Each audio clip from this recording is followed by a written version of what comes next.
예수님이 재판을 받으실 때 베드로는 문 밖에서 예수님을 모른다고 3번이나 부인했습니다. 요한은 재판장 앞까지 가 있었죠. 예수님 십자가에 달리실 때 베드로는 어디론가 숨어버렸고, 요한은 십자가 밑에서 마리아와 함께 끝까지 주님이 돌아가시는 장면을 지켜봅니다. 부활하신 예수님이 베드로를 찾아오셔서 말씀하십니다. 네가 나를 사랑하느냐? 내 양을 먹이라. 그리고 이제부터 네가 원하는 일이 아니라 원치 않은 일을 하게 될 것이라고 말씀하세요. 그러자 베드로가 궁금해서 묻습니다.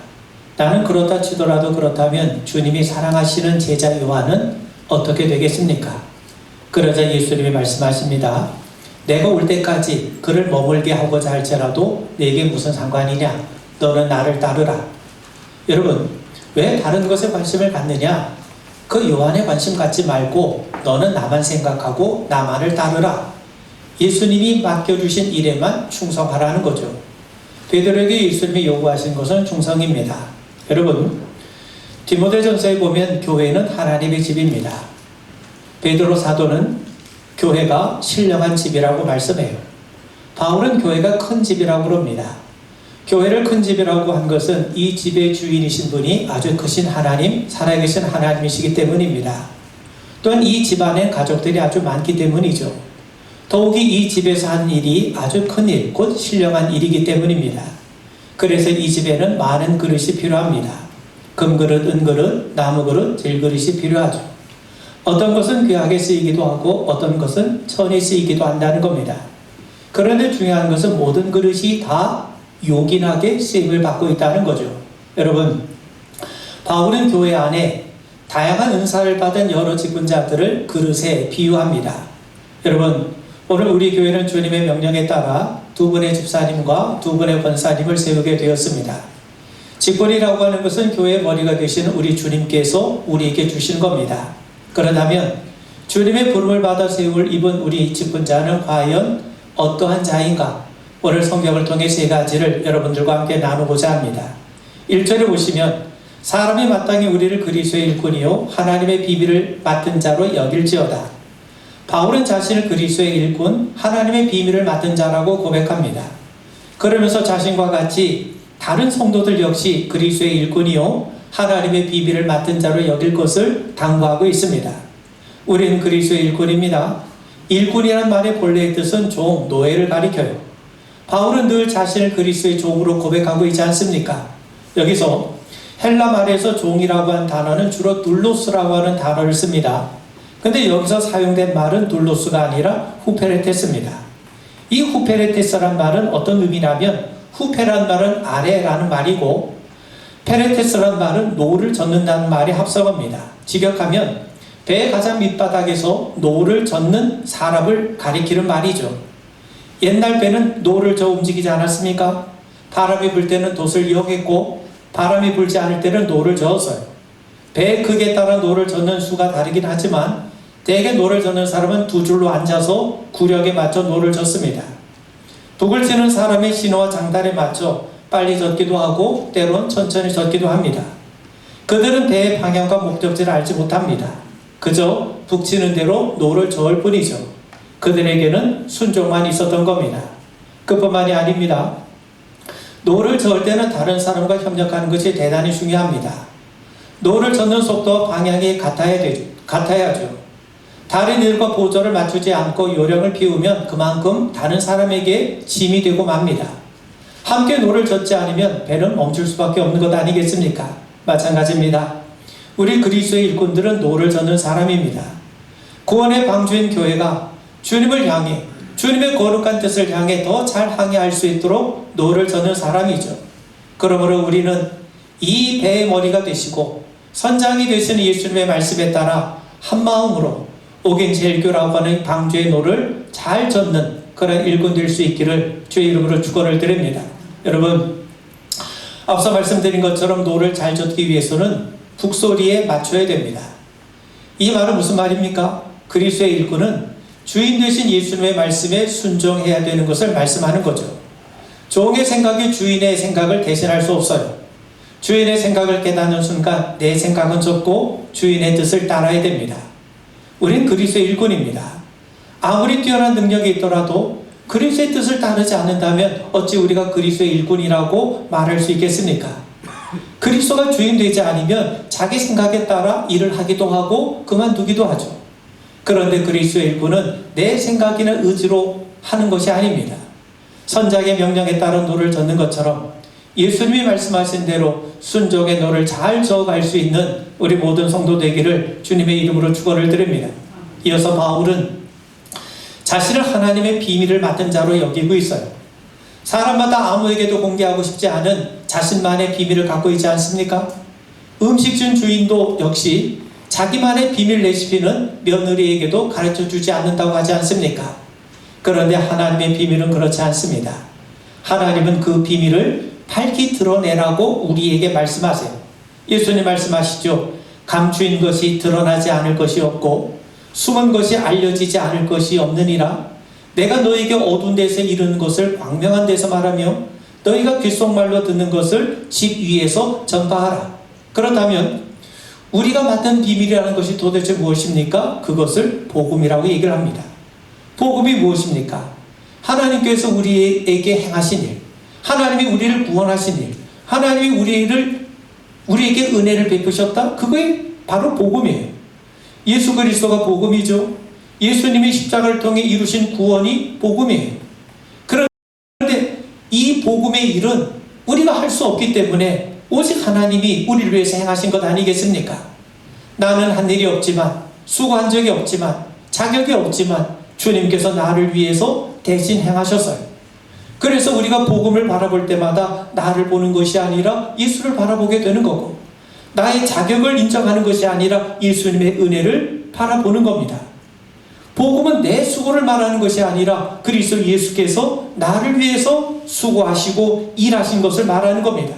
여러분, 세상은 이 복음을 알 수가 없고 깨달을 수가 없어요. 깊이 감춰져 있기 때문입니다. 그래서 복음은 세상에 대해서 영원한 비밀일 수밖에 없는 겁니다. 그런데 하나님은 이 비밀을 우리에게 맡기셨어요. 너희도 아무도 알리지 말고 너희들만 간직하라 맡겨주신 것이 아니라 이 비밀이 모든 사람들에게 공개되도록 알려지도록 그것을 우리에게 맡기신 겁니다. 바울은 우리에게 말씀합니다. 모든 성도 중에 지극히 작은 자보다 더 작은 나에게 이 은혜를 주신 것은 측량할 수 없는 그리스도의 풍성함을 이방인에게 전하게 하시려고. 무슨 말입니까?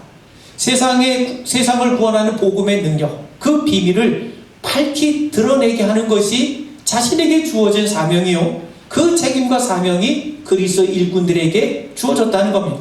성도 여러분, 우리는 하나님의 비밀을 맡은 자입니다.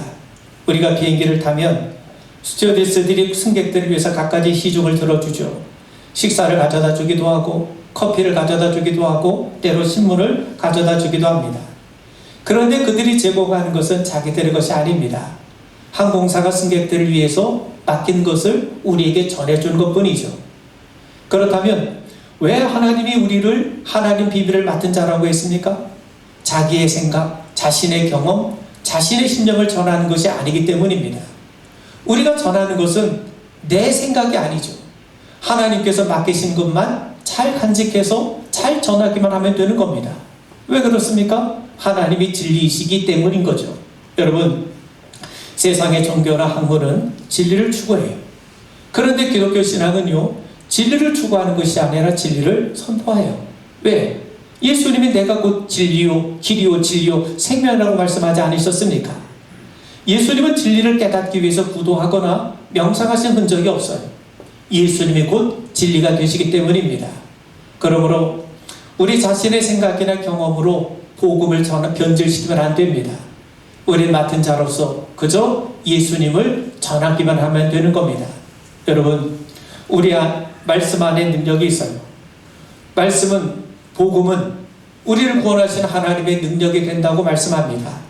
말씀은 살아있기 때문에 우리의 혼과 영과 및 관절과 골수를 찔러 쪼갤 겁니다. 그래서 우리는 단지 말씀을 맡은 자로서 그 말씀을 온전하게 전하게 되는 그 일만 우리가 온전히 감당하면 되는 겁니다. 사랑하는 성도 여러분, 우리는 그리스도의 일꾼입니다. 구원의 방주인 교회를 믿음으로 잘 노를 저어서 우리 하나님의 뜻을 잘 읽어갈 수 있기를 주의 이름으로 축원을 드리고, 동시에 하나님의 비밀을 맡은 자로서 여러분들의 삶을 통해서 우리 그리스도의 복음이 나타나고 보여주고 증거되는 일들이 이루어질 수 있길 바랍니다. 2절에 보면 그리고 맡은 자들에게 구할 것은 충성이라고 말씀하죠. 여러분, 주인에 대한 믿음이 없이는 충성이 있을 수가 없어요. 한자에서도 충자는 가운데 중자에 아래 마음 심자가 있습니다. 마음의 중심을 바로 잡는 것, 그게 바로 충성이에요. 주인의 뜻을 자기 마음의 중심에 다 잡습니다. 그게 바로 충성인 거죠. 그러니까 내 안에 주인의 뜻이 분명하게 세워져 있으니까 주인이 있을 때나 없을 때에도 그 마음의 중심이 주인의 뜻에 있기 때문에 맡겨진 일의 충성을 다할 수 있는 것 아니겠습니까?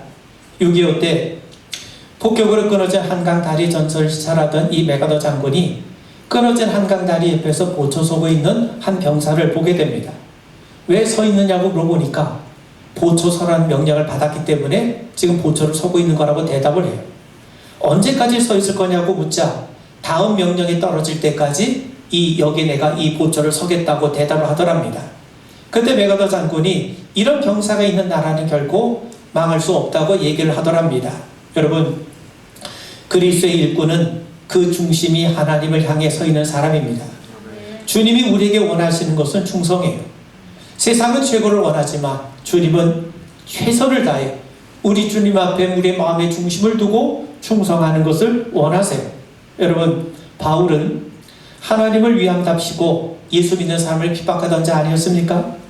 그런데 주님은 그의 분별 없는 어리석음에는 관심을 보이지 않으셨어요.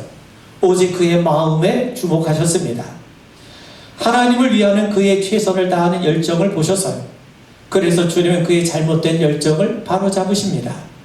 그리고 그의 열정이 주님 안에서 바로잡혀졌을 때 바울은 주님 앞에 충성스러운 일꾼으로 세워질 수 있지 않았습니까? 생각해 보세요. 그는 이방인의 사도로 부름받은 이후에 온갖 박해와 환난에도 굴하지 않고 순교한 그날까지, 그 순간까지 복음을 전한 일에 매우 충성했습니다. 뿐만 아니라 하나님이 맡겨주신 말씀을 가감하지 않고 순전하게 그대로 전하게 되죠. 많이 맡았음에도 적게 전하면 그것은 내가 중간에서 횡령하고 착복하는 게 돼요. 반면 맡기지도 않은 것을 전하게 되면 그것은 거짓이 되는 겁니다. 사랑하는 성도 여러분, 영화 타이타닉을 우리가 잘 압니다. 배가 대서양에서 침몰될 때 그 배의 합주단은 배가 가라앉는 그 마지막 순간까지 내 주를 가까이 하려 함은 그 찬송을 계속해서 연주하지 않았습니까? 그들은 정말 마지막 순간까지 자신에게 맡겨진 것으로 최선을 다해 충성하는 모습을 우리에게 보여준 겁니다. 사랑하는 성도 여러분, 우리 금년 안에 우리 신앙생활을 충성스럽게 감당할 수 있기를 바랍니다. 믿음, 마음을 다하고 뜻을 다하고 정말 정성을 다해서 하나님을 사랑하고 우리 이웃을 섬길 수 있는 그런 은혜가 있길 바랍니다. 그리고 지난주에 함께 말씀을 나눴던 것처럼 영과 진리로 하나님을 예배할 수 있기를 바랍니다. 할 수 있는 대로 우리가 결석은 물론 지각도 하지 말고 정말 예배의 정성을 쏟아보십시오. 찬송도 건성으로 하지 말고 정말 내가 하나님 앞에 서서 찬송하는 심정으로 찬송을 부르고, 누군가 대표 기도한다 할지라도 그 기도를 내 기도로 고백하며 하나님 앞에 드릴 수 있길 바랍니다. 우리가 코로나로 인해서 자주 모임을 갖기가 매우 어렵지만 이제 앞으로 속회 모임이나 선교회 모임에도 여러분 열심을 내보십시오. 그리고 맡은 일에 최선을 다할 수 있길 바랍니다. 그렇다고 해서 교회 일에 너무 빠져가지고 가정과 직장 일에 등한히 하는 그런 일은 있어서는 안 됩니다. 우리가 시간을 지혜롭게 활용하기만 하면 가정과 직장에 충실하면서도 얼마든지 열심히 교회 생활을 잘 이어갈 수 있을 겁니다.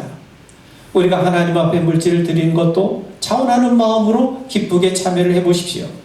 정말 하나님이 좋아서, 정말 교회가 좋아서 언제나 제일 좋은 것을 하나님 앞에 드리고 싶은 그런 마음을 가져볼 수 있길 바랍니다. 금년 안에 하나님께서 여러분들과 함께 하실 줄 믿습니다. 우리 예수님의 일꾼으로, 그리스도의 일꾼으로 하나님 앞에 충성을 다하고 정말 예수 믿는 즐거움과 예수 믿는 맛이 이렇구나 하는 것을 분명하게 느껴보고 증거하는 그런 한 해 되기를 주의 이름으로 축원을 드립니다. 마지막으로요, 하나님의 일꾼, 하나님의 비밀을 맡은 사람들은 반드시 판단을 받게 됩니다. 오늘 본문엔 세 종류의 판단이 나옵니다. 3절을 보세요. 너희에게나 다른 사람에게나 판단받는 것이 내게는 매우 작은 일이라. 사람은 불완전하기 때문에 사람들의 판단은 얼마든지 잘못될 수가 있어요. 그렇다고 해서 남들의 평판을 무시하라, 그 말이 아닙니다. 새겨들어야 될 것은 우리가 잘 새겨들어야죠. 그런데 사람들의 판단이 언제나 옳은 것이 아닙니다. 여러분, 아버지와 아들 두 사람이 길을 가는데 아버지가 나귀에 타고 아들이 나귀 고삐를 잡고 갑니다. 동네 사람들 그걸 보면서 아이고, 아니 어린아이를 저렇게 고삐를 잡게 하고 어른이 나귀를 타고 가면 그게 되나? 사람들이 입맛을 다십니다. 그래서 이번에는 아들을 태우고 아버지가 고삐를 잡고 가요. 그러니까 사람들이 그걸 보면서 저런 불효자식이 있나? 제가 타고 아버지를 저렇게 고삐를 잡고 가게 하다니, 그러더라는 겁니다. 그래서 할 수 없이 둘이 다 나귀를 탔더니만 저런 나쁜 사람들이 있나? 저 어린 나귀를 두 사람이 타고 가네 하면서 다들 손가락질 하더라는 겁니다. 그래서 할 수 없이 나귀를 둘러매고 갔다는 거죠. 여러분, 예수님 당시 유대인들이 예수님에 대해서 바르게 판단했습니까? 그들이 옳은 판단을 내렸습니까? 그리고 예수님은 그들의 판단에 집착하셨습니까? 그렇지 않아요. 바울에 대한 로마 원로원의 판단이 옳았습니까? 그렇지 않아요. 그들의 그릇된 잘못된 판단이 바울을 목을 베게 만들지 않았습니까? 이와 같이 사람들의 판단은 온전하지 못해요. 그래서 바울은 다른 사람들의 판단에 큰 비중을 두지 않았던 겁니다. 그런 의미에서 여러분, 다른 사람들의 정당한 지적은 우리가 잘 받아들여야 되지만 여러분, 우리가 일을 잘해도 말이 나오고 잘못해도 말이 나오게 마련이에요. 그런 사람들의 판단에 자유할 수 있길 바랍니다. 남들이 알아준다고 해서 우쭐하지 말고, 몰라준다고 해서 낙심하지 마십시오. 왜냐하면 사람들의 판단은 절대적이지 않기 때문입니다. 또 3절과 4절을 보면 나도 나를 판단하지 아니하노니 사람의 날에게나 내가 자책할 아무것도 깨닫지 못하나 이로 말미암아 의롭다함을 얻지 못하노라. 여러분, 바울은 자신을 판단하지도 않았어요. 다른 사람들의 판단이 온전하지 않은 것처럼 자기가 자신에 대해서 판단하는 것도 잘못될 수 있다는 사실을 깨달았던 겁니다. 그래서 자신은 자기가 가진 기준에 비추어서 자신을 판단하지 않겠다고 다짐합니다. 왜냐하면 자신의 판단도 항상 옳지 않다는 것을 알기 때문이죠. 그리고 여러분, 사람은 얼마든지 주관적인 생각이나 독선에 빠질 수 있지 않습니까? 우리가 최선을 다했다고 의가 된 것 아니지 않습니까? 최선을 다했다, 충성을 다했다는 것은 내 마음뿐이지 내가 판단할 일이 아닙니다. 그래서 바울은 세 번째 기준을 우리에게 말씀하는데 4절에 보면 다만 나를 심판하실 이는 주시니라. 나를 판단하실 분이 하나님이시라는 거예요. 하나님의 판단만이 옳습니다.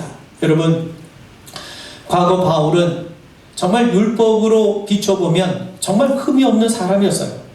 근데 알고 보니까 실상 하나님의 원수였던 겁니다. 그런데 이제 바울은 자신을 낮추며 맡은 일에 충성을 다해요. 그렇지만 자신이 선줄로 생각하지 않고 늘 넘어질까 조심을 했습니다. 그는 남들의 판단에 일희일비하지 않았어요. 스스로 자신을 판단하며 교만해지거나 또 우울해지지도 않았습니다. 고린도후서 10장 18절에 보면 옳다 인정함을 받는 자는 자기를 칭찬하는 자가 아니요 오직 주께서 칭찬하시는 자니라. 옳다고 인정받는 일은, 정말 옳다고 인정받는 건 내가 나를 칭찬한다고 되는 게 아니라, 다른 사람이 나를 칭찬한다고 되는 게 아니라 오직 주님이 나를 칭찬하실 때에만 가능하다는 것을 그는 깨달은 겁니다. 그래서 그는 하나님의 판단만을 절대적으로 여겨요. 다만 나를 심판하실 이는 주시니라. 오직 하나님이 자기를 판단해 주실 것을 바랐던 것입니다. 여러분, 우리는 하나님의 청직입니다. 맡은 자에게 구할 것은 충성이라고 했습니다. 그러면 누가 우리의 충성을 판단하는 겁니까? 남이 아니죠. 자신이 아닙니다. 오직 하나님이 우리의 충성을 판단하세요. 그렇기 때문에 바울은 다른 사람들의 판단이나 자기 자신의 판단을 그리 중요하게 여기지 않아요. 다만 하나님이 나를 어떻게 바라보실까, 그것만을 귀하게 여깁니다. 그렇다면 하나님은 무엇을 가장 중요하게 여기시면서 우리를 판단하시는가? 5절에 보면 그가 어둠에 감추인 것을 드러내고 마음의 뜻을 나타내시리니 그때 각 사람에게 하나님으로부터 칭찬이 있으리라.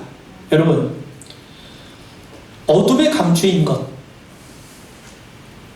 그러니까 아무도 모르죠. 그러니까 그 말은 무슨 말이냐면 하나님은 우리 마음에 숨어있는 동기를 보시고 판단한다는 거예요. 과연 우리가 어떤 동기로 주님을 섬기는가? 이것이 판단의 기준으로 삼으셔서 바라보신다는 겁니다. 우리가 주님과 교회를 위해 일한다고 하면서도 실은 자기 이익과 명성을 얻기 위해 섬기는 경우가 얼마나 허다합니까? 교회를 놀이터처럼 여기면서 자기 만족을 위한 도구로 삼는 경우도 얼마나 많이 있습니까? 만약 우리가 이러한 동기로 섬긴다면 하나님은 우리를 칭찬하지 않으실 겁니다. 우리의 섬김은 정말 하나님을 사랑하는 마음에서 이루어져야 돼요. 그래서 예수님이 베드로를 다시 부르시면서 네가 나를 사랑하느냐? 네가 나를 사랑하면 주님을 사랑하는 일이 동기가 되어서 내 양을 먹이고 내 양을 돌보라는 겁니다. 바울은 고린도전서 10장 31절에서 그런즉 너희가 먹든지 마시든지 무엇을 하든지 다 하나님의 영광을 위해 하라라고 말씀합니다. 우리의 섬김은 오직 하나님의 영광을 위해야 됩니다. 이것이 우리의 섬김의 동기가 되는 그런 은혜가 있길 바랍니다. 성도 여러분, 오늘 우리는 두 분의 권사님과 두 분의 집사님을 세웠습니다. 권사는요, 권한이 없이 사는 사람이라고 합니다. 권한은 없고 오직 충성하는 자인 거죠. 집사는 하나님의 집만 사랑하는 사람이라고 합니다. 오늘 새롭게 세워진 분들이나 이미 귀한 직분을 받고 있는 우리 모두가 그리스도의 일꾼이요 하나님의 비밀을 맡은 자로서 우리 주님께서 우리에게 원하시는 그 충성하는 일에 더욱더 매진하는 우리 금년 한 해 되기를 주님의 이름으로 축원을 드립니다. 아멘. 우리 기도하겠습니다.